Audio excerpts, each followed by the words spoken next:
Jamie Lee Curtis, actuellement à l'affiche de Halloween Kills, et Ryan Murphy vont se retrouver sur une nouvelle série qu'ils vont produire pour Netflix.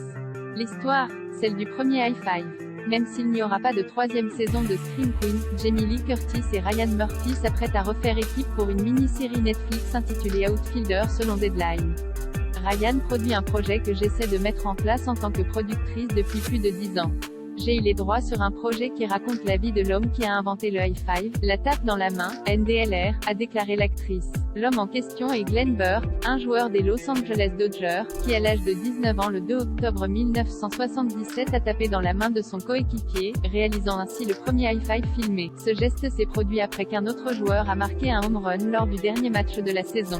Mais cette histoire de high five n'est qu'un prétexte pour s'intéresser de plus près à Glenn Burke qui a joué pour les Dodgers et les Oakland Athletics de 1976 à 1979, et a été le premier joueur de la Ligue majeure de baseball à être ouvertement gay auprès de ses coéquipiers et propriétaire d'équipe au cours de sa carrière professionnelle et le premier à l'annoncer publiquement.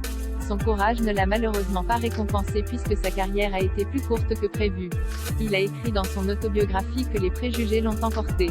Glenn Burke a ensuite participé aux Gay Games en 1982 en athlétisme et en 1986 en basketball. Il est mort du sida en 1995 et a fait partie de la première classe d'intronisés au National Gay and Lesbian Sport Hall of Fame.